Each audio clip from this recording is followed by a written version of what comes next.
আসসালামু আলাইকুম।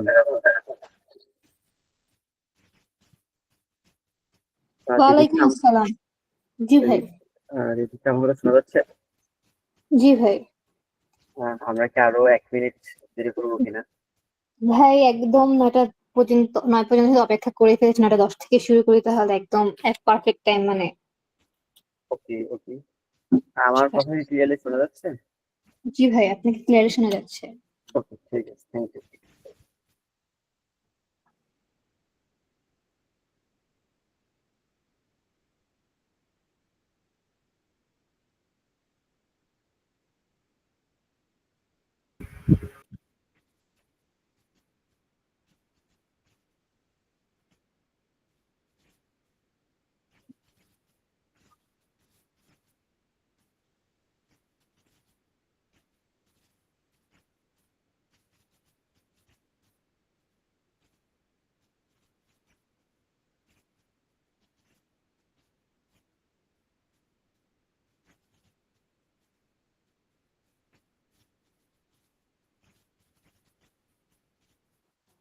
শুভ সন্ধ্যা সকলকে। আজকে আমাদের রাত্রিকালীন এই সেশন সবাইকে আমন্ত্রণ জানানো যাচ্ছে। আজকে এনএসটিউ আরএস কর্তৃক আয়োজিত ইন্টার্নশিপ প্রোগ্রামের আজকে আমাদের সপ্তম ক্লাসটি অনুষ্ঠিত হতে যাচ্ছে। এটি হচ্ছে human resources management that drive success. আমরা ইতিমধ্যে জানি বর্তমানে যে কম্পিটিটিভ টাইম, এখানে হিউম্যান রিসোর্স পলিসি গুলো যেগুলো প্রচলিত, এটা কেবলমাত্র মানুষ মানে হচ্ছে কি এমপ্লয়িজ, কালচার অ্যান্ড হচ্ছে স্ট্র্যাটেজি ওয়ার্কের সাথে সামঞ্জস্যপূর্ণ নয়, পূর্ণ নয়। আরো এর চেয়ে আরো অনেক বেশি কিছু, মানে কিভাবে হচ্ছে আমরা ট্যালেন্ট গুলোকে অ্যাট্রাক্ট করি, কিভাবে হচ্ছে এমপ্লয়ি গুলোকে বেটার ওয়ার্ক প্লেস হচ্ছে আমরা এঙ্গেজ করি, এন্ড কিভাবে আমরা নিত্য নতুন ইনোভেশনকে ইনভাইট করি, এগুলো তো হচ্ছে এইচআর ইনভলভ। তো আজকে আমাদের এ সমস্ত বিষয়গুলোকে নিয়ে যেভাবে হচ্ছে নিয়ে আমাদের সেশনটা কন্ডাক্ট করবেন হচ্ছে আব্দুল্লাহ আল তৌহিদ ভাই, যিনি হচ্ছে এনএসটিউআরএস অর্গানাইজিং সেক্রেটারি হিসেবে আছেন। তো ইতিমধ্যে আমরা বিলম্ব না করে আমরা আমাদের মেন্টরের কাছকে ফ্লোর প্রদান করছি, তো দ্যাট সে হচ্ছে আরো স্মুথলি সেশনটা কন্ডাক্ট করতে পারে। দেখি ওনার কাছ থেকে আমরা হিউম্যান রিসোর্সের ব্যাপার, ম্যানেজমেন্টের ব্যাপার কি কি নতুন নতুন জিনিস জানতে পারি। আসসালামু আলাইকুম ভাই। আপনি? ওয়ালাইকুম আসসালাম রিদিকা, আশা করি আমাকে শোনা যাচ্ছে। জি ভাই, আপনি কে ঠিকঠাক প্রপারলি শোনা যাচ্ছে। জি, থ্যাংক ইউ এভরিওয়ান। আসসালামু আলাইকুম। আমি আব্দুল্লাহ তৌহিদ। আমার হচ্ছে আমি 16 ব্যাচ, এবং হচ্ছে এনএসটিউআরএস এর অর্গানাইজিং সেক্রেটারি। আমরা আসলে আজকে মূলত যে টপিকে নিয়ে কথা বলবো, হিউম্যান রিসোর্স ম্যানেজমেন্ট। আসলে আপনারা এই বিষয় সম্পর্কে অনেকেই জানেন, আসলে এই বিষয়ে আমরা সবসময় জানি। আর আপনারা এখানে হয়তো অনেকেই বিবিএ ডিপার্টমেন্ট বা হচ্ছে বিজনেস ফ্যাকাল্টি অনেক স্টুডেন্ট আছেন, অথবা অনেকেই হয়তোবা আপনাদের 9, 10 এবং ইন্টারমিডিয়েটে হয়তোবা হচ্ছে মানে কমার্সে পড়েছেন যারা, তারা এই বিষয় সম্পর্কে অনেক কিছু জানেন, অনেক কিছু অবগত আছেন। তা আমরা আসলে আজকে সেই বিষয়গুলো জানবো, খুব বেশি কঠিন না, আমরা খুব দ্রুতই আশা করছি শেষ করতে পারবো ইনশাল্লাহ। তা আমরা সর্বশেষ কোনো কথা না বেরে আমরা একদম সরাসরি সেশনে চলে যাই। আমাদের প্রথমের দিকে আসে হচ্ছে আমাদের হিউম্যান রিসোর্স ম্যানেজমেন্ট বা এইচআরএম বলতে কি বোঝায়। যেটা আমাদের এখানে ডেফিনেশন আমরা যেটা দেখতে পাচ্ছি যে human resource management is the strategic approach to managing and organization most valuable assets its people. দেখুন, এখানে একটা কথা বলা হচ্ছে যে মোস্ট ভ্যালুয়েবল অ্যাসেটস, সেটা হচ্ছে যেটা বলা হচ্ছে মানুষকে। আমরা যদি আজকে থেকে যদি 50 বছর বা আমরা যদি আজকে 100 বছর বা শিল্প বিপ্লবের আগে সময়টাতে জানি, তখন কিন্তু মানুষকে সবচেয়ে লো ক্যাটাগরি বা সবচেয়ে নিম্ন ক্যাটাগরি যেটা বলা যায়, সেই ক্যাটাগরির সম্পদ হিসেবে বিবেচনা করা হতো। আমরা জানি শিল্প বিপ্লব ঘটেছিল মূলত হচ্ছে মানুষের যারা শ্রমিক যারা কাজ করেন তাদের অধিকার গুলো নিয়ে। অর্থাৎ 1750 সালে যখন হচ্ছে আমাদের শিল্প বিপ্লব ঘটে, সেই সময়টাতে এই শিল্প বিপ্লবের আসলে অনেকগুলা আহ, শিল্প বিপ্লবের পিছনে মূলত এই মানুষটা অনেক বেশি ভ্যালুয়েবল, সেগুলো হচ্ছে আমাদের কাছে অনেক বেশি ইম্পর্টেন্ট আর কি। তো এরপর হচ্ছে দেখেন, এখন হচ্ছে হিউম্যান রিসোর্স ম্যানেজমেন্ট, যেটা আমাদের মানুষ। এখন বর্তমানে 21 শতকে আমরা যখন শুরু পা দিয়েছি, আমরা এই 21 শতকে আসলে মানুষকে সবচেয়ে বেশি গুরুত্বপূর্ণ অ্যাসেট ধরা হয়। কারণ কি, দেখেন আপনারা আমরা সবাই এখন বর্তমানে আমরা এআই এর সাথে খুবই সম্পর্কিত, বা আমরা এআই সম্পর্কে অনেক কিছুই জানি, বা অনেক কিছু আমরা এআই সম্পর্কে করতে পারি। এমনকি একটা গবেষণা আমাদেরকে এটাও বলে যে 2070 সালের মধ্যে প্রায় পৃথিবীর 30% এমপ্লয়মেন্ট রোবটদের হাতে দখলে চলে যাবে। কিন্তু আমার কাছে মনে হয় রোবটদের দখলে চলে গেলেও মানুষের এমপ্লয়মেন্ট কোনোদিনও কমবে না। এর অন্যতম কারণ হচ্ছে অন্যতম কারণটা হচ্ছে, দেখেন আমরা রোবট দিয়ে অনেক কাজ করাতে পারি, কিন্তু সেখানে কিন্তু রোবটকে পরিচালনা করার মূল দায়িত্ব কিন্তু মানুষের উপরেই। তো মানুষ যদি যদি সেখানে না থাকে, রোবট আসলে কোনো কাজ করতে পারে। রোবট কিন্তু নিজের থেকে কোনো কিছু করতে পারে না, সেই সিস্টেমের আন্ডারে ততটুকু তার সাধ্য আছে, সে অতটুকু করে, এর বাইরে কিন্তু সে একটা কিছু করতে পারে না। আমরা হয়তো বা আপনার যদি আমরা উদাহরণস্বরূপ বলি, যে আমরা যদি আপনাকে এখন যদি বলি একটা ধরেন মেশিন চালাতে, আমি আপনাকে বলি নর্মাল একটা মেশিন, অথবা ধরেন যেটা আমরা খুবই সচরাচর ব্যবহার করতে পারি, অথবা আমরা খুব সহজে যদি একটা কথা বলি, আমরা আয়রনের কথা চিন্তা করতে পারি। দেখুন আয়রনের ক্ষেত্রে কারেন্ট চলে গেলে আমরা, বা হচ্ছে আমাদের যে সকেটটা লড়ে গেলে আমরা সেটা নিজে নিজে ঠিক করে দিতে পারি, কিন্তু রোবটের এরকম ক্ষমতা নেই। তো এই যেটা মানুষের আছে, এই জন্য 21 শতকে এসে সবচেয়ে বেশি গুরুত্ব দেওয়া হচ্ছে মানে একটা প্রতিষ্ঠানে সবচেয়ে গুরুত্ব দেওয়া হচ্ছে মানুষের উপরে, মানে তাদের যারা এমপ্লয় তাদের উপরে। এই এমপ্লয়ীদের গুরুত্ব দিয়ে এই এমপ্লয়ার যদি হচ্ছে আমার প্রতিষ্ঠানে যদি সবচেয়ে ইম্প্যাক্টফুল না হয়, তাহলে আসলে আমার ওই প্রতিষ্ঠানে কোনোভাবেই ভালো করবে না। কারণ আমার মানুষকে ধরা হয় মানে যেটা মানুষকে তো আমরা জীবিত প্রাণী ধরি, কিন্তু আমাদের অন্য সম্পদ যেগুলো আছে মেশিনারি, অথবা আমাদের অন্যান্য যে সকল কার্যক্রম অফিসিয়াল বলে, অথবা রোবোটিক্স বলে, বা আমাদের অন্য যে কোনো কাজ আমরা করি না কেন, সবকিছু কিন্তু মেনটেন করবে হচ্ছে মানুষ। তো মানুষকে সেই সকল বিষয়গুলো মেনটেন করার জন্য তো অবশ্যই তাকে সেই বিষয়ে স্কিলফুল হতে হবে, তাকে সেই বিষয়ের জন্য যোগ্য হতে হবে। এখন আমি যোগ্য যদি সে না হতে পারে, তাহলে কিন্তু সেই ভালোভাবে জিনিসটা ব্যবহার করতে পারবে না। আমরা এটা খুব ভালো করে জানি। একজন মানুষ যিনি ধরেন আমি যদি বলি, যিনি ধরেন কম্পিউটার সায়েন্সে যিনি খুব ভালো, যিনি ওখান থেকে পড়াশোনা করেছেন, আমি যদি একজন আমার বিজনেস ব্যাকগ্রাউন্ড একজন স্টুডেন্ট যদি সেখানে গিয়ে কাজ করতে চায়, সে কিন্তু ভালো করবে না। আবার যিনি কম্পিউটার সায়েন্সের স্টুডেন্ট, তিনি আমার মানে বিবিএ এর বা এই সকল ম্যানেজমেন্ট কেন্দ্রিক যে কাজগুলো, তিনি সেগুলো ভালো পারবেন না। তো এই সকল সবকিছু দিক করে আমরা যে সকল মানুষকে রিক্রুট করবো, বা আমরা আমাদের প্রতিষ্ঠানে আমাদের জন্য কাজে লাগাবো, সেই বিষয়গুলো আমাদেরকে নজর দিতে হবে। আর এই সকল কার্যক্রম, অর্থাৎ আমার প্রতিষ্ঠানের জন্য কোন ধরনের মানুষ প্রয়োজন, কেমন মানুষ লাগবে, তাদের কি কি স্কিল লাগবে, এই সকল বিষয় নিয়ে যেই টপিকসটা আলোচনা করে, সেটা নাম হচ্ছে হিউম্যান রিসোর্স ম্যানেজমেন্ট, যেটাকে আমরা সংক্ষেপে এইচআরএম নামে জানি আর কি। আসলে যখন আমরা এইচআরএম নিয়ে কাজ করি, তখন আসলে আমরা কয়েকটা বিষয় ভেরি ভেরি ইম্পর্টেন্ট। সেটা হচ্ছে recruitment, training, development, performance management and employment welfare. আসলে এখানে প্রত্যেকটা শব্দ যদি ব্যাখ্যা করা যায়, অনেক বড় করে ব্যাখ্যা করা যায়। আমরা একটু ছোট ছোট করে বলে যাচ্ছি। রিক্রুটমেন্ট মানে বললে শুধুমাত্র সেখানে আমরা বলি যে নিয়োগ দেয়া বললে সেটা হয়ে যায় না। নিয়োগ দেওয়ার আগে আমাদের অনেকগুলা কাজ করতে হয়। সেগুলা কি কি হতে পারে? একটা কাজ হচ্ছে, আপনি যখন ধরেন, আমরা যদি ধরে নিই আমাদের আজকে একটা কি বলে কম্পিউটারের কোন একটা কোর্স, অথবা যারা আমাদের কম্পিউটার সায়েন্সে পড়েন সিএসসি তে, আমাদের ইয়েতে বা আমাদের ইউনিভার্সিটিতে, বা আমাদের হয়তো ধরেন আপনার অথবা কোন একটা সফটওয়্যার কোম্পানি, সে সফটওয়্যার কোম্পানি কোনো রিক্রুটমেন্ট দিবে, তো তার মানে রিক্রুটমেন্টে তাদের লোকগুলো নিয়োগ দিবে, তাকে অবশ্যই চিন্তা করতে হবে যে তার কোন সেক্টর লাগে। আমাদের কম্পিউটার সায়েন্স বললো সফটওয়্যার, আমি যে সফটওয়্যার ফার্মের কথা বলি, তারা শুধুমাত্র এক ধরনের মানে লোক নিয়োগ দিতে পারে না, তাদেরকে হয়তো বা বিভিন্ন ইসেতে, ধরেন সফটওয়্যার তো আরো অনেকগুলো ভাগ আছে। কিছু কিছু সফটওয়্যার আছে ম্যানেজমেন্টের জন্য, কিছু কিছু কিছু সফটওয়্যার আছে যেমন অন্যান্য বিভিন্ন সিস্টেমে কাজ করার জন্য, সেগুলো ব্যবহার করি আমরা। তা আমাকে প্রথমে মানে মানে সর্বপ্রথম যে এবং সবচেয়ে গুরুত্বপূর্ণ কাজ হচ্ছে, আমার কোন জায়গায় মানুষ লাগবে বা কোন ধরনের মানুষ লাগবে, সেটা আমাকে আইডেন্টিফাই করতে হবে।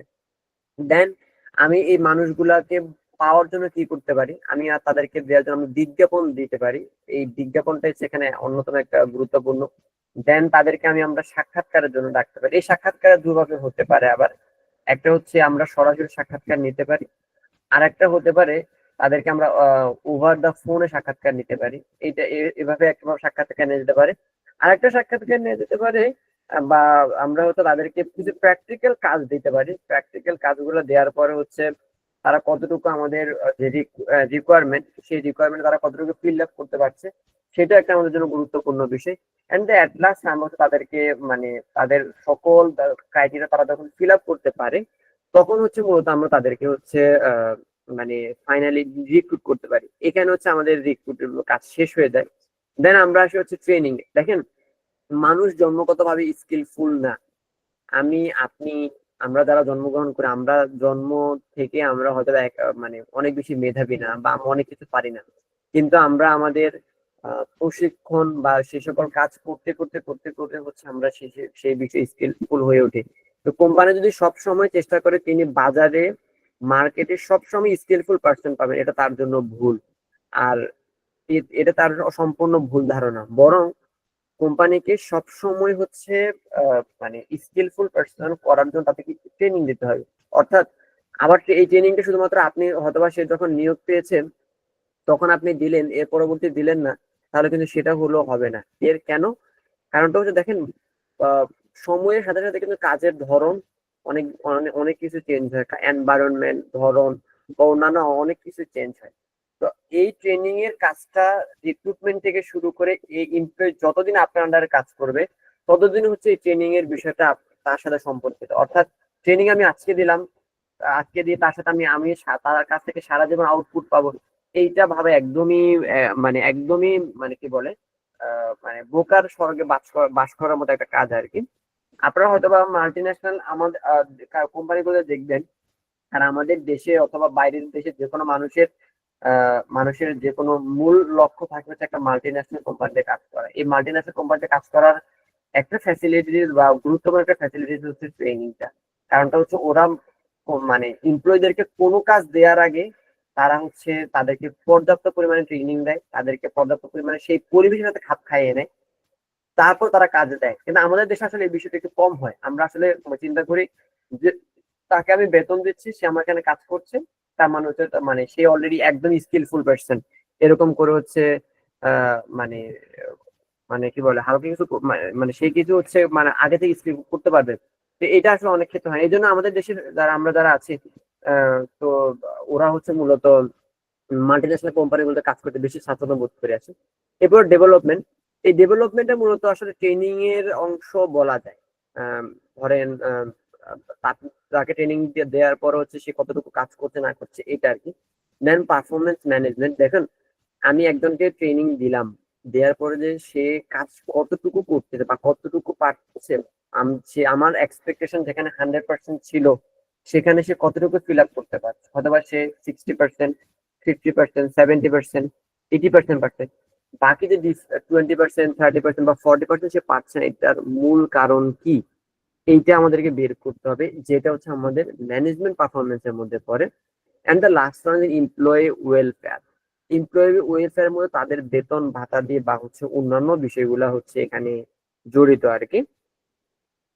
এইটা হচ্ছে আমাদের রিক্রুটমেন্টের একটা ওভারভিউ। আমরা আসলে আবার একটু ভিতরে যাই, আহ, যেটা হচ্ছে আসলে আমরা হচ্ছে জানি HRM role in organizational success. একটা কোম্পানি অথবা আমাদের একটা ক্লাব বা একটা যে কোনো সংস্থা বা আমাদের একটা যে কোনো শিক্ষা প্রতিষ্ঠান, সেখানে যারা কাজ করবে তাদের হচ্ছে মানে তাদেরকে আমরা কিভাবে, যারা আমাদের এখানে কাজ করবে আর কি, তাদের কিভাবে তাদেরকে আমরা রিক্রুট করতে পারি বা আমাদের রিকোয়ারমেন্ট গুলো কেমন, সেই বিষয়টা আমরা একটু আলাদা করে জানি।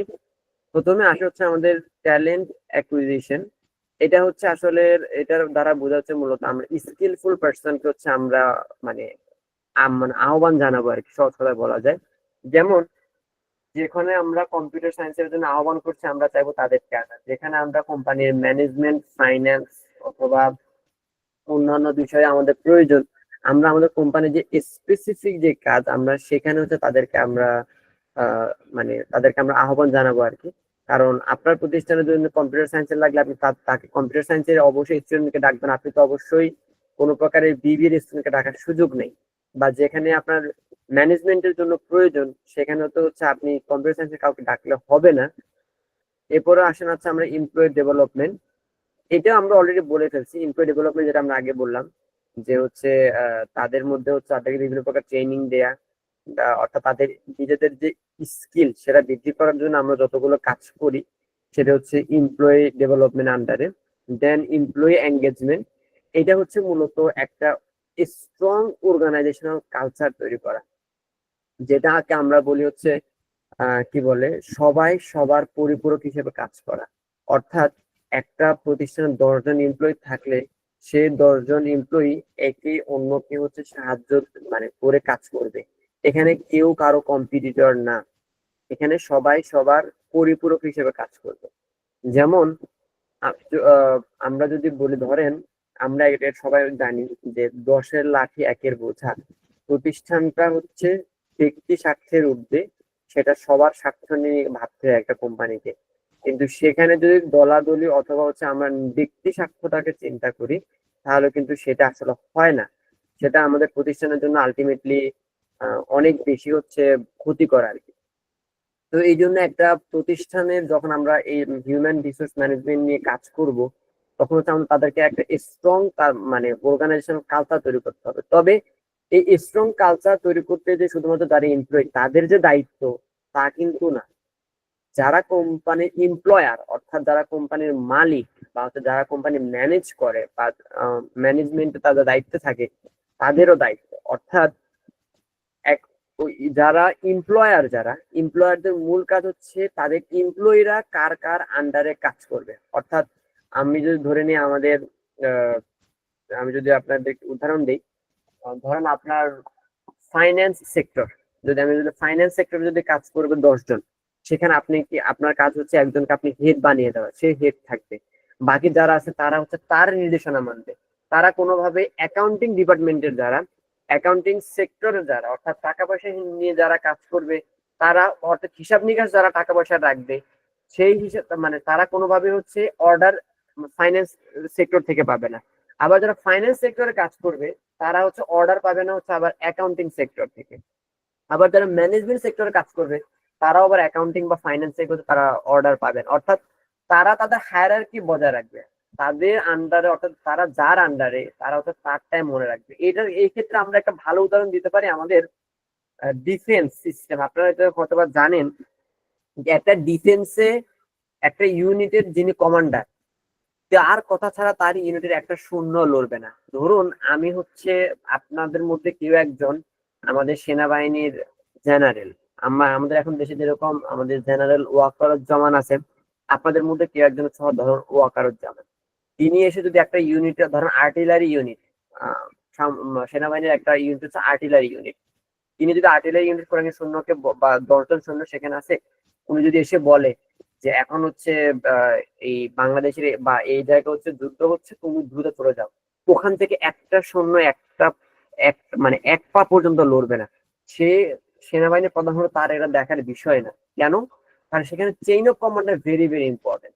তারা মনে করে যে আমার কমান্ডার আমাকে যদি বলে আমি এখন আগুনে ঝাঁপ দিতে রাজি, কিন্তু আমার কমান্ডারের বস এসে যদি হচ্ছে আমাকে আদেশ দেয়, আমি সেখানে কিচ্ছু করব না। এটা হচ্ছে চেইন অফ কমান্ড। তো এটা হচ্ছে এই আমাদের কোম্পানির ভিতরে বা আমাদের একটা ক্লাব বলি, একটা প্রতিষ্ঠান, ইনস্টিটিউশন যাই বলি না কেন, সেখানে আমরা যদি একটা স্ট্রং বিল্ড আপ বা স্ট্রং মানে রিলেশনশিপ তৈরি করতে যাই বা কালচার তৈরি করতে যাই, আমাদের জন্য এই বিষয়টা অনেক বেশি ইম্পর্টেন্ট। এরপর আসে পারফরমেন্স ম্যানেজমেন্ট, যেটা আগে বলেছিলাম যে আমরা হচ্ছে তারা আমাদের যতটুকু তাদের প্রতি এক্সপেকটেশন ছিল সেই এক্সপেকটেশন অনুযায়ী তারা কি হচ্ছে কাজ করতে পারছে কিনা বা কেন পারছে না, সেই বিষয়ে হচ্ছে আমাদের আরেকটু দেখা উচিত। এবার আসেন আমাদের পরবর্তী টপিক, সেটা হচ্ছে রিক্রুটমেন্ট অ্যান্ড রিটেনশন, যেটা আমরা অলরেডি একটু আগে ধারণা পেয়েছি। যেটা হচ্ছে বলা হচ্ছে প্রথম হচ্ছে ইফেক্টিভ রিক্রুটমেন্ট, যেটা আন্ডারে বলা হচ্ছে আমাদের রিক্রুটমেন্ট করার জন্য রিক্রুটমেন্টের প্রসেস গুলো হওয়া উচিত অনেক বেশি ইউনিক, বা যেটা কি বলে যেটা হচ্ছে সময়ের সাথে খাপ খাওয়ানোর মতো। যেমন আমরা যদি বলি আমার প্রতি আপনি ধরেন আমাদের বিশ্ববিদ্যালয়ের কথা চিন্তা করি, যেটা আমাদের কাছে সবচেয়ে বড় একটা কি বলে আমাদের উদাহরণ হতে পারে। যিনি একজন ধরেন পিএইচডি হোল্ডার, এখন আপনি একজন পিএইচডি হোল্ডারকে কোনোভাবে বলতে পারেন না যে আপনি হচ্ছে এখানে যে আপনাকে আমি শিক্ষক হিসেবে নিয়োগ দিব, সেটার জন্য হচ্ছে আপনি ইয়ে করবেন, মানে রিটেন পরীক্ষা দিতে হবে। এটা তার জন্য একটু ইম্বারেসিং। কেন ইম্বারেসিং? দেখেন তিনি একজন পিএইচডি হোল্ডার, তিনি একটা পিএইচডি হোল্ডার, কিন্তু তিনি মানে এমনি এমনি হয়ে যান নাই। তার প্রচেষ্টা, তার পরিশ্রম, তার ডেডিকেশন সবকিছু মিলে কিন্তু তিনি পিএইচডি হোল্ডার হয়েছেন। এখন পিএইচডি হোল্ডারদেরকে যদি আমি বলি যে হচ্ছে আপনি রিটেন পরীক্ষা দেন, হ্যাঁ আমাদের দেশে হয়তো এটাকে আমরা সর্বোত্তম উপায় বলে ধরে নেই, যে রিটেন পরীক্ষা যারা দিবে যারা ভালো করবে তাদেরকে আমরা উত্তম ধরে নেব, কিন্তু এটা আসলে সব ক্ষেত্রে প্রযোজ্য না। হ্যাঁ অনেক ক্ষেত্রে আবার প্রযোজ্য, সব ক্ষেত্রে প্রযোজ্য না। যেমন ধরেন একজন পিএইচডি হোল্ডার, তিনি কোনো কারণে দেশের বাইরে আছেন, এখন তার পক্ষে তো সম্ভব না যে হচ্ছে তিনি রিটেন পরীক্ষা দিবেন। আপনি তো বলতে পারেন যে সে অনলাইনে দেখেন এগুলো খুব সহজে পারা যায়, অনেক কিছু আসলে অনলাইনে অনেক কিছু সীমাবদ্ধতা আছে, সেটা আপনারাও জানেন। তো এই জন্য আসলে বলা হচ্ছে যে আপনাকে হচ্ছে যে আপনি যখন কোম্পানির কোনো কাউকে হচ্ছে রিক্রুট করবেন, আপনাকে রিক্রুটমেন্টের জন্য অবশ্যই অবশ্যই একটা ভালো প্রসেসিং আপনাকে মেনটেন করতে হবে। আমরা যদি আবার যদি দিকে চিন্তা করি, দেখেন আমাদের প্রত্যেকটা বিশ্ববিদ্যালয়ের বিভিন্ন দপ্তরে তো আমাদের মানে সেকশন অফিসার প্রয়োজন হয়। আমি যদি একজন সেকশন অফিসারকে নিয়োগ দিই, আমাকে আগে দেখতে হবে তিনি কোন সেক্টরে কাজ করবেন, মানে কোন দপ্তরে আমি তাকে নিয়োগ দিব, সেই দপ্তরের কাজের রিক্রুটমেন্ট মানে রিকোয়ারমেন্ট গুলো কি সেগুলো আমাকে দেখতে হবে। দেখে এবার আমাকে সিলেক্ট করতে হবে, তাদেরকে আমি জাজ করার জন্য আমার কি কি মানে পন্থা যদি আছে সেগুলোকে আমাকে দেখতে হবে। হ্যাঁ, এরপরে আসে হচ্ছে এমপ্লয়ি রিটেনশন স্ট্র্যাটেজিস, যেটা হচ্ছে তাদের বলা যায় হচ্ছে যারা এমপ্লয়ি তাদের হচ্ছে ক্যারিয়ারটাকে এনরিচ করা বা প্রোগ্রেস করাকে যেটাকে আমরা বলি আর কি।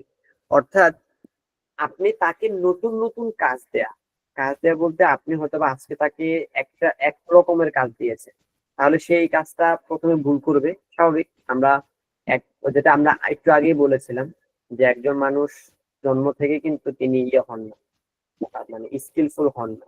তো আপনি তাকে ট্রেনিংও দিচ্ছেন, সমস্যা নেই, কিন্তু তিনি তাও হয়তো কাজটা করছেন, কিন্তু আপনাকে দেখতে হবে যে তিনি কতটুকু কাজে মানে সফল হচ্ছেন। আজকে ভুল করবে, কালকে ভুল হওয়ার রেটটা কিন্তু আরো কমে যাবে, পরশুদিন আরো কমে যাবে, এভাবে হচ্ছে দিনগুলো তারা করতে পারবে।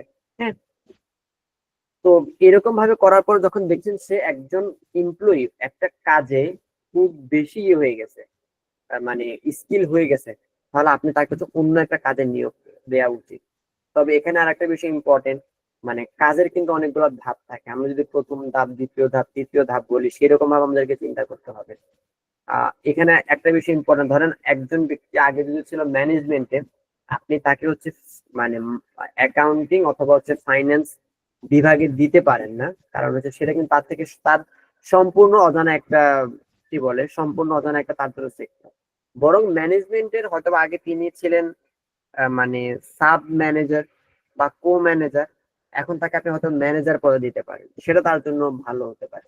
অর্থাৎ কাজের রোটেশন করা, মানে আপনাকে প্রতিদিন এক কাজ না দেয়া, কারণ একটা কাজ করতে করতে হয়তোবা মানে আপনি হয়তোবা ভালো করবেন, কিন্তু দিন শেষে আপনি শিখবেন না কিছু। তো এটা আমাদের জন্য অনেক বেশি গুরুত্বপূর্ণ শিক্ষাটা। আর আপনারা হয়তো এটা ভালো করে জানেন, বর্তমান প্রজন্ম আমরা যারা জেনজি বা জেনজিতে এখন আসলে খুব বেশি জবের মধ্যে আমরা খুব বেশি এখনো ইয়ে না, আমরা 1998 সালের পরে আমাদের আমরা খুব বেশি জব করছি না মানুষ।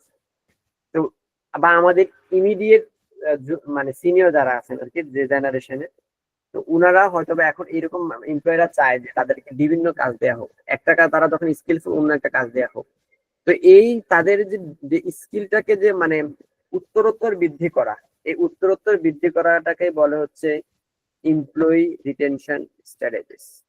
দেন ট্রেনিং এন্ড ডেভেলপমেন্ট, এটা অলরেডি অনেকবারই আমরা বলেছি আর কি, যে ট্রেনিং এন্ড ডেভেলপমেন্ট যেটা সেটা হচ্ছে কন্টিনিউয়াস লার্নিং, যেটা একটু আগে বললাম যে মানে তাদেরকে আসলে এটা মানে আমরা এটা ভালো করে জানি যে জন্ম থেকে মানুষের মৃত্যু পর্যন্ত এটা হচ্ছে একটা শিখার স্টেজ, যেখানে আমাদেরকে শিখতে হয় আসলে। এর পরবর্তী আছে ইম্প্যাক্ট অন সাকসেস। এটাকে তাহলে বোঝায় যে এমপ্লয়িরা কিভাবে আরো প্রোডাক্টিভ হবে। অর্থাৎ দেখেন একজন এমপ্লয়ি যদি আজকে একটা কাজ করতে সময় নেয় 1 ঘন্টা, আমাকে চিন্তা করতে হবে তাকে আগামী 1 মাস পরে তার এই 1 ঘন্টাটা হয়তোবা আমি 55 মিনিট 56 মিনিটে নিয়ে আসতে পারি, আরো কিছুদিন সময় যাওয়ার পর সেটাকে 50 মিনিটে নিয়ে আসতে পারি। অর্থাৎ এটাকে বলে হচ্ছে মানে কি বলে কোয়ালিটি এনশিওর করে প্রাইসটা কমানো। যেমন আমাদের যারা বিজনেস ব্যাকগ্রাউন্ডে, আপনি এটা অনেকেই জানেন যে একটা কোম্পানির মূল উদ্দেশ্য থাকে হচ্ছে প্রোডাক্টের যে কোয়ালিটি, সেই কোয়ালিটিটা হচ্ছে এনশিওর করে পরবর্তীতে হচ্ছে মানে দামটা কমিয়ে ফেলা। কম্পিটিটিভ মার্কেটে আপনাকে বেঁচে থাকার জন্য সেটা করতে হবে। তো একইভাবে ইমপ্যাক্ট অন সাকসেসের ক্ষেত্রে একই কথা এমপ্লয়ীদের জন্য প্রযোজ্য। অর্থাৎ এমপ্লয়িরা আগে যে কাজটা করতে সময় বেশি নিত, এখন তারা সময় কম নিবে, অল্প সময় তারা বেশি প্রোডাক্টিভ হবে। আমাদের হয়তো আপনাদের এখানে অনেকে বাবা বা অনেকে চাচু বা এরকম বা জেঠু বা দাদার এরকম অনেকে জিজ্ঞেস করবেন, হয়তোবা এখনো তারা হয়তোবা তারা এখনো অনেকে আছেন যাদের বয়স হয়তোবা 50 বা 55 এরকম। তাদেরকে জিজ্ঞেস করুন, তারা যখন 30 বছর বয়সে তারা যখন জব করতো, তাদের তখন হয়তো ধরেন স্যালারি দিত তখন হয়তো 20,000 টাকা। তাদেরকে জিজ্ঞেস করলে জানবেন যে এখন 20,000 টাকা দিয়ে হচ্ছে একজন এমপ্লয়িকে যে কাজটা করিয়ে নেওয়া হয়, ওই সময়টাতে হচ্ছে সে মানে অর্থাৎ আজ থেকে 20 বছর 25 বছর আগে সেই কাজটা করে নেওয়ার জন্য কিন্তু প্রায় 50-60 হাজার টাকা স্যালারি দিত। অর্থাৎ সময় যত গড়াচ্ছে তত হচ্ছে আমাদের যারা কি আছে, আমাদের যারা হচ্ছে মানে এমপ্লয়ি আছে, তাদেরকে হচ্ছে আমাদেরকে মানে প্রোডাক্টিভ করে তুলতে হয়, যাতে করে তারা অল্প সময় বেশি আমাদেরকে ইয়ে দিতে পারে, আউটপুটটা দিতে পারে আর কি। এরপর আসেন এমপ্লয়ি এঙ্গেজমেন্ট এন্ড পারফরমেন্স। এখানে আমাদের এমপ্লয়ি এঙ্গেজমেন্টের জন্য অনেক কিছু গুরুত্বপূর্ণ, আমরা একটু এর আগে একটা ওভারভিউ দিয়েছিলাম এমপ্লয়ি এঙ্গেজমেন্ট আমরা কিভাবে করব। সেটা হচ্ছে আমরা একটু আগে বলেছিলাম যে আমরা তাদের মধ্যে একটা চেইন অফ কমান্ড বজায় রাখবো বা এই সকল বিষয়গুলো বলেছিলাম। তো আমরা এই বিষয়টা আরেকটু যদি ডিটেলস জানতে চাই, সেটা হচ্ছে আহ, এর মধ্যে যদি এঙ্গেজমেন্ট ইনিশিয়েটিভদের মধ্যে অনেকগুলো, আমরা এবার স্পেসিফিক কয়েকটা বিষয় গুরুত্বপূর্ণ। এর প্রথম বিষয় হচ্ছে কমিউনিকেশন। অর্থাৎ আমি একটু আগে বলেছিলাম যে এঙ্গেজমেন্টে আপনাকে হচ্ছে কমিউনিকেশন অনেক ইম্পর্টেন্ট। অর্থাৎ আপনি কার আন্ডারে অথবা আপনার আন্ডারে কে, এটা অনেক বেশি গুরুত্বপূর্ণ। এখন আপনি যদি না জানেন যে আপনার বসকে আপনাকে কে কাজ দিবে, আপনি কার নিকট জবাবদিহি করতে হবে, সে তাহলে কিন্তু সেই প্রতিষ্ঠান খুব বেশি দূর আগাবে না। কারণ আপনি জানেনই না আপনার কাজকে, তাহলে আপনি কি কাজ করবেন? বা মানে যেখানে আমরা বলি অ্যাকাউন্টেবিলিটি, অ্যাকাউন্টেবিলিটি যদি আপনার কাছে না থাকে, আপনি কি কাজ করবেন সেটা কিন্তু আপনার পক্ষে জানা সম্ভব না। ঠিক আছে? তো এই দায়বদ্ধতা বা হচ্ছে কমিউনিকেশনটা অনেক বেশি গুরুত্বপূর্ণ দেন ফিডব্যাক সিস্টেম। অর্থাৎ আমরা যে কাজ করছি সেটার ফিডব্যাক প্রদান করা। অর্থাৎ এখানে যদি আমার হায়ারার্কি বজায় থাকে, অর্থাৎ আমার যদি সুপেরিয়র যদি আমার যদি নির্দিষ্ট করে দেয়া থাকে, তাহলেও কিন্তু হচ্ছে আমি তার কাছে আমার কাজ জলদি করতে পারি। যেমন আমাদের যখন জবে কাজ করতে যাই, তখন হচ্ছে যখন আমরা জবে কাজ করতে যাই তখন হচ্ছে কিন্তু আমরা এটা ভালো করেই মানে দেখি যে আমাদের একটা বস আমাদেরকে একটা কাজ দিয়ে দেয়। তো সেই কাজটা হচ্ছে আমরা করে তাদেরকে ফিডব্যাক দিতে হবে কতটুকু কাজ হয়েছে বা কোনো সমস্যা আছে কিনা, সেটা কিন্তু তারা আমাদেরকে দেখে দেয়।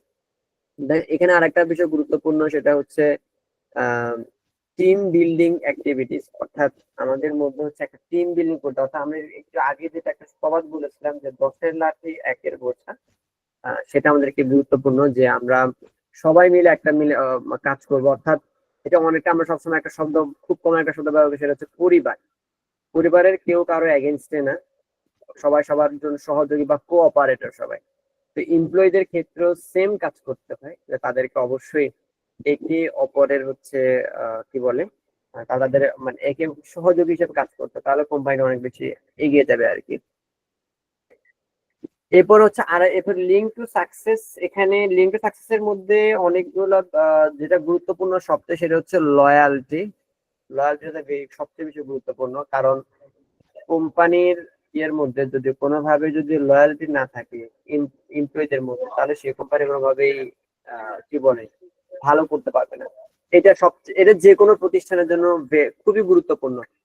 আমরা যখন দেখেন ব্যবসা প্রতিষ্ঠানের দিকে আমরা যখন চিন্তা করি, তখন আমরা কিন্তু পরিচিত মানুষদেরকে আমাদের গুরুত্বপূর্ণ পদগুলোতে বসাই। এর মূল কারণ আমার বিশ্বাস থাকে, সে যদি আমার পরিচিত হয়, সে আমার সাথে মানে কি বলে আমরা যেটাকে বলি হচ্ছে কি একটু বাটপারি, যেটাকে আমরা বলি আর কি, সে বাটপারিটা হয়তো বা করবে না, এটা আমরা বিশ্বাস করে থাকি আর কি।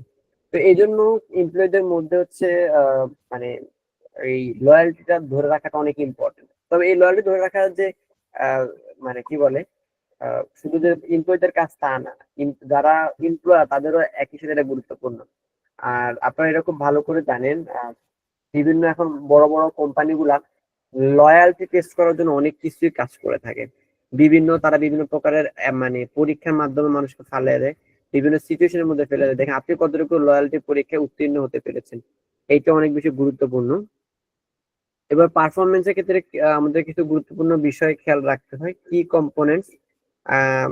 সেটা হচ্ছে পারফরমেন্সের জন্য যে বিষয়গুলো আমাদের মানে আরেকটু যদি আমরা জানি, সেটা হচ্ছে পারফরমেন্সের গুরুত্বপূর্ণ একটা বিষয় হচ্ছে আপনার গোল সেট করে দেয়া। মানে গোল সেট করতে বলতে এখানে বোঝানো হচ্ছে আহ, ধরেন আপনি আমার এমপ্লয়ি, আমার প্রতিষ্ঠানের এমপ্লয়ি আপনি। আমি আপনাকে বললাম যে 2024 সালে আমাদের বিক্রয় হয়েছে যতটুকু, 25 সালে সেটাকে অনেক বাড়াইতে হবে। এখন আমি কতটুকু বাড়তে হবে আমি কিন্তু সেটা আপনাকে বলিনি। এটা কি 5% না 10% না 30% না 40%, আমি আপনাকে কোনো কিছু উল্লেখ করে দেয়নি। শুধু আমি আপনাকে বলছি যে হচ্ছে আমাদের বিক্রি বৃদ্ধি করতে হবে। তো এটা কিন্তু আপনার জন্য একটা মানে কি বলা পাজেলের মতো, আপনি কিন্তু জানেন না কত পার্সেন্ট করতে হবে। আপনি যদি 10% সেলস বৃদ্ধি করতে চান, আপনাকে যতটুকু পরিশ্রম করতে হবে, যতটুকু স্ট্র্যাটেজি মেনটেন করতে হবে, 15% বা 20% যেন আপনাকে আর অন্য স্ট্র্যাটেজি মানে অন্য স্ট্র্যাটেজি মেনটেন করতে হবে, একই সাথে হচ্ছে অন্যভাবে কাজ করতে হবে। তো এই জন্য হচ্ছে আপনি যখন একটা পারফরমেন্স ইভালুয়েশন করতে যাবেন, সেখানে সবচেয়ে গুরুত্বপূর্ণ হচ্ছে আপনি আপনার এমপ্লয়িকে মানে আপনি একটা গোল দিয়ে দেবেন যে আপনি এই আগামী 1 বছরের মধ্যে, 6 মাসের মধ্যে বা 1 মাসের মধ্যে এই কাজটা আপনি শেষ করবেন, আপনি এই কাজটা করবেন। যদি না করতে পারেন সেটা হচ্ছে আমি মানে সেটা তখন আপনি কিছু বলতে পারেন। কিন্তু আপনি যদি কোনো গোলই সেট করে না দেন, কিন্তু সে যখন হচ্ছে আপনি এক্সপেক্ট করে রাখছেন, তাকে বলছেন বিক্রয় বৃদ্ধি করো, আপনি ধরে রাখছেন সে 20% বিক্রয় বৃদ্ধি করবে, কিন্তু দেখেন দেখা গেল সে হয়তো 2% বৃদ্ধি করলো বা 5% বৃদ্ধি করলো, তখন তার সাথে আপনার সাথে একটা মনোমালিন্যের বিষয় ঘটছে, যেটা আসলে কোম্পানির জন্য খুবই মানে কি বলে খারাপ একটা বিষয়। এরপরে আসেন আরেকটা গুরুত্বপূর্ণ বিষয় হচ্ছে এরপরে তাদের রেগুলার পারফরমেন্স ইভালুয়েট করা। এখন এখানে ইভালুয়েট করা বলতে আপনি আজকে কাজ দিয়ে দিচ্ছেন যে বিক্রয়, ধরুন আপনি তার গোল সেট করে দিচ্ছেন যে তোমার হচ্ছে 20% তোমার মুনাফা বৃদ্ধি করতে হবে, বা সরি সেলস মানে ইনক্রিজ করতে হবে। এখন আপনি তাকে কোনো কাজই করেন নাই, আপনি আজকে জানুয়ারির 1 তারিখে তাকে গোল সেট করে দিচ্ছেন, ডিসেম্বর 31 তারিখে গিয়ে বলছেন কি 20% সেলস বৃদ্ধি হয়েছে কিনা। এইটা কিন্তু মানে ওয়াইজ ডিসিশন না, বা এটা কোনোভাবেই হচ্ছে পারফরমেন্স ইভালুয়েশনের কোনো ক্যাটাগরি হতে পারে না, বা কোনো কম্পোনেন্টও হতে পারে না। আপনি তাকে কন্টিনিউয়াস মানে ইভালুয়েটের মধ্যে রাখবেন, অর্থাৎ আপনি কিন্তু তার বস মানে হচ্ছে অবশ্যই আপনি সেই কাজে মানে বিজ্ঞ। আপনি তার কাজ দেখতে পারেন তিনি কতটুকু কাজ করছেন। এই 20% আপনি গোল সেট করে দিয়েছেন, সেই গোলটা অ্যাচিভ করার জন্য সে কতটুকু ক্যাপেবল, বা সে মানে ক্যাপেবল না মানে সে কতটুকু কাজ করছে, কোথায় ভুল আছে কিনা, সেটা আপনাকে কন্টিনিউয়াসলি করতে হবে। আপনি হয়তো বা এটা ডেইলি বেসিসে করতে পারেন, উইকলি বেসিসে করতে পারেন, বা মান্থলি বেসিসে করতে পারেন, কিন্তু কোনোভাবেই সেটা আপনি 6 মাস বা 1 বছর করতে পারেন না। অর্থাৎ এগুলো হচ্ছে রেগুলার হচ্ছে বেসিস আপনাকে হচ্ছে রিভিউ করতে হবে। দেখা গেল এগুলো যখন আপনি রিভিউ করবেন, তখন স্বাভাবিকভাবে দেখবেন একটা কি বলে একটা ফারাক দেখা দেবে। আপনার এক্সপেকটেশন হয়তো ছিল সে অনেক বেশি করবে, কিন্তু দেখবে কম করেছে, তো আপনি তখন হয়তো একটা সমস্যা খুঁজে বের করতে পারবেন যে সে কেন কম করতেছে, বা হচ্ছে কম করার কারণ কি, তার কি আরো লোকবল লাগবে, নাকি তার স্কিল কম আছে, নাকি আমি সেখানে আরো একটা স্কিলফুল পার্সন কারো নিয়োগ দিব। এই বিষয়গুলো আপনাকে একটু দেখতে হবে। এই বিষয়গুলো যখন দেখবেন, তখন হচ্ছে সে কাজটা খুব ভালোভাবে করতে পারবে। এরপর হচ্ছে ড্রাইভিং সাকসেস। এই যে যতগুলো আপনি এখানে কথা বললাম, যে সকল কিছু কাজ মানে আপনাকে একটা গোল সেট করে দেয়া, মানে গোলটা শুধুমাত্র সেট করে দিলে হবে না, স্পেসিফিক সেট করে দেয়া, দেন তার পারফরমেন্স ইভালুয়েট করা, এবং পারফরমেন্স ইভালুয়েট করার পর যদি কোনো প্রকারের বিচ্যুতি ঘটে, সেখানে হচ্ছে আপনি কোনোভাবে একটা আহ সেখানে কোনো কারেক্টিভ কোনো একটা ইনিশিয়েটিভ নিয়ে সেটাই, এই সকল কাজের মূলত যে একটা কোম্পানিকে সাকসেসের দিকে নিয়ে যাবে। আমাদের আজকের last topic HR technology and innovation. আসলে এইচআর টেকনোলজি বলতে আসলে এখন বোঝায় হচ্ছে প্রথম আসেন দেখেন এইচআর টেক সলিউশন। বর্তমানে অনেকগুলো আমরা জানি এখন বর্তমান সবকিছু হচ্ছে কম্পিউটারের সিস্টেম, বা যেটা আমরা সব মানে আমরা সবাই না জানি হচ্ছে ডিজিটালাইজ সিস্টেম। এই কম্পিউটারের সিস্টেম বা ডিজিটালাইজ সিস্টেম এখন সবকিছু সম্ভব, অনেক কিছুই সম্ভব। আপনি আবার কোম্পানির পারফরমেন্স বা হচ্ছে কোম্পানির কিরকম কাজ হবে, বা তাদের কেমন প্রকারের কি বলে তাদেরকে কেমন রকম ট্রেনিং দিবেন, বা তাদের পারফরমেন্স ইভালুয়েট করবেন, এগুলো দেখে অনেক সফটওয়্যার আছে। আমরা এই সফটওয়্যার গুলো ব্যবহার করতে পারি, যেটা আমাদেরকে অনেক বেশি কাজে দিবে। হ্যাঁ, দেন আমাদের আজকের লাস্ট যে বিষয় হচ্ছে ইনোভেশন ইন এইচআরএম। এখন এইচআরএম এ আপনি অনেক কিছুই ইনোভেট করতে পারেন, যেমন এআই, আর্টিফিশিয়াল ইন্টেলিজেন্স, যেটা আমরা এখন বর্তমানে আমার কাছে মনে হয় আমরা যারা এখন স্টুডেন্ট আছে বা স্টুডেন্টের বাইরেও, বিশেষ করে স্টুডেন্টের কথা যদি বলি বা যারা রিসার্চ নিয়ে কাজ করি আমরা, সেখানে কিন্তু হচ্ছে এই মানে আর্টিফিশিয়াল ইন্টেলিজেন্স সবচেয়ে বেশি গুরুত্বপূর্ণ। কারণ আমরা এখন প্রায় আমাদের এমনকি জীবনের নিজের জীবনের সাথে সম্পর্কিত কোনো একটা সমস্যা আমরা সেটা আমরা এআই কে জিজ্ঞেস করি। তো এইচআরএম উন্নতি করার জন্য আপনি যদি এইচআর মানে আর্টিফিশিয়াল ইন্টেলিজেন্স সাহায্য নিতে পারেন, এটা আপনাকে একটা মানে সময়োপযোগী সলিউশন দিবে। আপনি যদি হয়তো বা একজন মানুষের সাথে যোগাযোগ করেন, তিনি হয়তো বা আজ থেকে আপনি যদি রিটায়ার্ড পার্সনের সাথে যোগাযোগ করেন, তিনি আপনার কথা আইডিয়া দিবে আজ থেকে 10 বছর আগে, 15 বছর আগে, 5 বছর আগে। হয়তো বা কিন্তু যুগের সাথে সাথে সেটা এখন আর নাই, সেটা অনেক চেঞ্জ হয়ে গেছে। কিন্তু এআই কিন্তু আপনাকে একদম মোস্ট যেটাকে আমরা বলি কি বলে মোস্ট রিসেন্ট যে ইনোভেশনটা, সেটা সব আপনাকে সাহায্য মানে সেই সম্পর্কে আপনাকে হচ্ছে কি বলবে, আপনাকে তথ্য দেবে আর কি। এটাই হচ্ছে মূলত আমাদের হিউম্যান রিসোর্স ম্যানেজমেন্টের ওভারঅল ভিউ। যদিও এটা হচ্ছে আমাদের আসলে একটা আমি আপনাকে যেটা বলে সেটা হচ্ছে তাত্ত্বিক তাত্ত্বিক ধারণা আর কি। আমরা এবারে আসলে একটু ইসেতে চাই, একটা উদাহরণ দিব, আমাদের নিজেদেরই উদাহরণ, যেটা হচ্ছে আমরা আসলে মানে আমাদের এনএসটিউ আর এস আমরা কিভাবে হচ্ছে মেম্বার রিক্রুটমেন্ট নিয়ে কাজগুলো করি আর কি। এর মধ্যে আমরা যদি হচ্ছে একদম প্রথম দিকে চলে যাই, দেখেন আমরা যখন একটা ক্লাবে এনএসটিউ আর এস আমরা যখন হচ্ছে কোনো মেম্বার রিক্রুট দেবো, আমরা রিক্রুটমেন্ট দেওয়ার আগে প্রথম আমরা কি করেছিলাম, আমাদের শান্তিনিকেতনের যে বুথ আমরা সেখানে বুথ বসিয়েছিলাম। আমরা আপনাদের ক্লাসে গিয়ে প্রমোশন করে এসেছিলাম, আপনাদেরকে আমাদের ক্লাব সম্পর্কে বিভিন্ন বিষয়ে আইডিয়া দিয়ে এসেছিলাম। বিভিন্ন তারপরে হচ্ছে আমরা আবার মানে আমাদের যে অনলাইন পেজ, সেখানে হচ্ছে ফেসবুক পেজ আমরা আপনাদের সাথে যোগাযোগ করেছিলাম, পার্সোনাল কমিউনিকেশন করেছিলাম। তো এর পরবর্তী আবার আপনাদের সবাইকে আমরা আহ্বান জানিয়েছিলাম প্রথমে। দেন আমরা রিক্রুটমেন্ট রিক্রুটমেন্ট মানে রিক্রুটমেন্ট প্রসেস আমরা এরপর আপনাদের জন্য পরবর্তীতে আসছিলাম আমরা ভাই ভাই সরি, আপনারা যখন আমাদের এই পরবর্তী আপনারা হচ্ছে আমাদের ফর্ম গুলা নিয়েছিলেন, ফর্মে আমরা আপনাদের কাছ থেকে কিছু গুরুত্বপূর্ণ তথ্য জানতে চেয়েছিলাম। সেই তথ্যগুলা জানার পরবর্তীতে সেগুলো আপনাদের তথ্যগুলা জানার পরবর্তীতে আমরা হচ্ছে আপনাদেরকে ফাইনালি ভাইবার জন্য ডেকেছিলাম। তো ভাইবা ডাকার জন্য আমরা কিন্তু আপনাদের সবাইকে নিতে পারিনি, আমরা কিছু ক্রাইটেরিয়া ছিল, কারণ আমার প্রতিষ্ঠানে বা আমাদের প্রতিষ্ঠানে যতটুকু রিকোয়ারমেন্ট আমাকে সেটা তো ফিল আপ করতে হবে। এখন আপনি রিসার্চ সোসাইটিতে এসে যদি বলেন যে আপনাকে তো আমি কম্পিউটার সায়েন্স শেখাবো, সেটা তো সম্ভব না। বরং আমি আপনাকে এটা শিখাতে পারি, কম্পিউটার সায়েন্সের যে রিসার্চ করার যে কাজ আমি আপনাকে সেটা শিখাতে পারি। সেই জন্য আমরা অনেকগুলো ক্রাইটেরিয়া দিয়েছিলাম, বা ক্রাইটেরিয়ার ভিত্তিতে আমরা হচ্ছে আপনাদেরকে নিয়োগ দিয়েছিলাম আর কি, যেটাকে আমরা বলতে পারি হচ্ছে আমাদের রিক্রুটমেন্ট। এন্ড দেন আমরা আসলে এর পরবর্তীতে বিভিন্ন ট্রেনিং, এই যে এখন আপনারা ইন্টার্নশিপ করছেন, এই ইন্টার্নশিপ গুলো মূলত হচ্ছে আমাদের ট্রেনিং।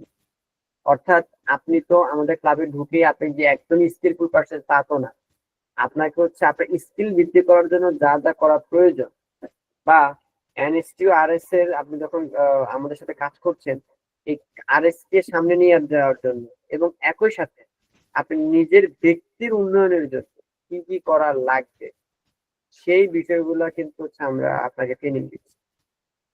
এরপরে ডেভেলপমেন্ট ট্রেনিংটা অনেকে ডেভেলপমেন্টের মধ্যেই চলে আসে, কি ডেভেলপমেন্টের মধ্যে চলে আসলে দেন আরেকটা হচ্ছে আমরা পারফরমেন্স ম্যানেজমেন্ট।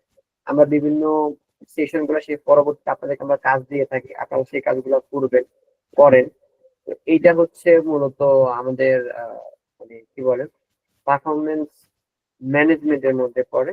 আর আমাদের এদিকে যদি আমরা যদি বলি এমপ্লয়ি ওয়েলফেয়ারটা আসলে আমরা তো আপনাদেরকে কোনো প্রকারের মানে স্যালারি অর রেমিউনারেশন তো দিতে পারবো না, কিন্তু আমরা হচ্ছে আপনাদেরকে হয়তো বা কিছু শিখাতে পারি। কি শিখাতে পারি আমরা আপনাদেরকে? কিভাবে রিসার্চটা আপনি করতে পারবেন। একটা মানে যে আপনাদের রিসার্চের যে কাজগুলো সেগুলো কিন্তু একটা নিয়মতান্ত্রিক বিষয়। সেগুলো তো আর মানে একদিন মানে বললে একদিনে বললে তো হয়ে যায় না। আমরা আপনাদেরকে বিভিন্ন কাজে সেই কাজটা মানে করাতে পারি। হ্যাঁ, এর বাইরে হচ্ছে আমরা আপনাদেরকে আপনাদের সফট স্কিল বৃদ্ধির জন্য আমরা আপনাদেরকে বিভিন্ন কিছুদিন আগে আপনারা ইয়ের সেশন নিয়েছে আহ, অমিত অমিত চক্রবর্তী গ্রাফিক ডিজাইনের উপর নিল। যদিও এগুলো হচ্ছে আমরা যে সেশন গুলো এগুলো যে একেবারে আপনাদেরকে প্রো লেভেলের গ্রাফিক ডিজাইন বানাবো তা না, কিন্তু আপনাদেরকে একটা ধারণা দেয়া, পরবর্তীতে আপনারা এগুলো নিয়ে কাজ করলে আপনারা অনেক ভালো করতে পারবেন সেটা। এরপরে মিনহাজ একটা সেশন নিয়েছিল, তো সেই সকল বিষয়গুলো আসলে আহ আমাদের আপনাদের ওয়েলফেয়ারের জন্য মূলত আমরা হচ্ছে করি আর কি। এটাই হচ্ছে আমাদের আজকের মূলত সেশন বা এইচআরএম এর বিষয়ে যা যা প্রয়োজন সেটা আর কি। তো আপনাদের আর কারো কোনো প্রশ্ন বা কোনো কিছু জানার থাকলে কোশ্চেন করতে পারেন প্লিজ।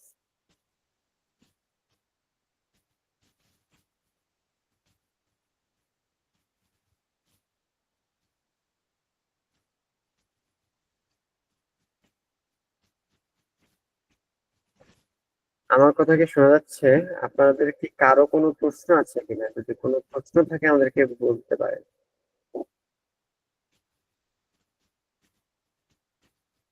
অথবা হ্যান্ড রেজ করতে পারেন।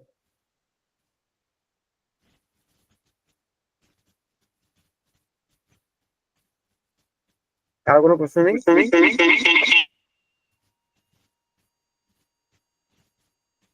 কেউ কি কিছু বলছেন? ভাই সম্ভবত কারো কোনো প্রশ্ন নেই। আচ্ছা, কারো কোনো প্রশ্ন নেই না? কারো ভাই হ্যান্ড রেজ দেখতে পাচ্ছি না।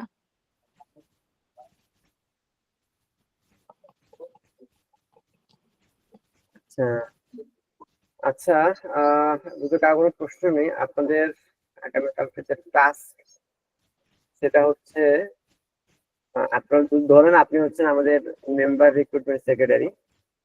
একজন সেক্রেটারি হিসেবে আপনি আমাদের এনএসটি আরএস এর একজন নতুন মেম্বার রিক্রুট করবেন।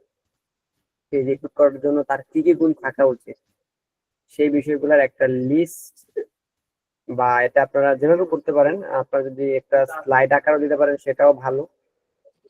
তবে আমি যে স্লাইডটা দিচ্ছি এই স্লাইডটা না, কপি করা যাবে না, অবশ্যই না। আপনার নিজের ধারণা, আপনি যতটুকু জানেন বা যতটুকু শুনেছেন সেই বিষয়ে যতটুকু আপনি জানেন অতটুকুর উপর আপনি হচ্ছে টাস্কটা জমা দেবেন আর কি, ইনশাআল্লাহ। ঠিক আছে?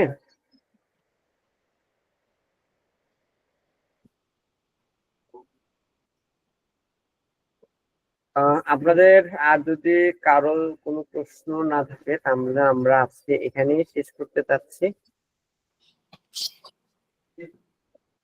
তাহলে ভাইয়া, তাহলে ধন্যবাদ আপনাকে আজকে আমাদের এই ক্লাসটা অত্যন্ত সুন্দরভাবে নেওয়ার জন্য। আশা করি আপনার এই ক্লাসের মাধ্যমে আমরা আজকে কিভাবে হিউম্যান রিসোর্স প্রপারলি ম্যানেজমেন্ট করা পসিবল এন্ড কিভাবে হিউম্যান রিসোর্সের প্রপার ম্যানেজমেন্ট একটা ওয়ার্ক প্লেস হচ্ছে কি সাকসেস কে ড্রিভেন করে এন্ড যাকে সাথে গ্লো আপ পসিবল ওটা আমরা বুঝতে পেরেছি। এন্ড আশা করি আমরা পরবর্তীতে এই বিষয়গুলোকে কাজে লাগিয়ে আমাদের ওয়ার্ক প্লেস আরো বেশি ইমপ্রুভমেন্ট ইনশিওর করতে পারবো। ধন্যবাদ ধন্যবাদ ভাইয়া। সবাইকে। আর একটা আমাদের সম্ভবত আমি একটু অন্য বিষয় দিই, আমাদের সেশনের বাইরে কিছু কথা বলি। আমাদের সম্ভবত ইন্টার্নশিপ আজকে এখানেই শেষ। আপনাদেরকে যতটুকু টাস্ক দেওয়া হয়েছে সে টাস্কটা সবাই অনেকেই হয়তো বা জমা দিয়েছেন। আর তিতিক্ষা আপনি কষ্ট করে ইয়েটা দিয়ে জি দেন, অ্যাটেন্ডেন্স শিটটা তাদেরকে একটু দিয়ে দেন, তারা অ্যাটেন্ডেন্স শিটে ফিল আপ করে ফেলো। জি ভাই, এটা দিয়ে ফেলা হয়েছে অলরেডি।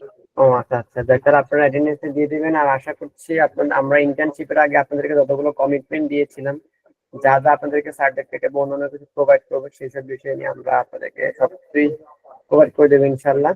আশা করছি আমরা নতুন কোনো সেশন বা নতুন কোনো কাজ নিয়ে আপনাদের সামনে আমরা খুব দ্রুত আবার হাজির হবো ইনশাল্লাহ। সে পর্যন্ত সবাই ভালো থাকবেন, সুস্থ থাকবেন এবং আমাদের জন্য দোয়া করবেন আর কি। হ্যাঁ, আসসালামু আলাইকুম। আসসালামু আলাইকুম। আসসালাম, সালামু আলাইকুম ভাই।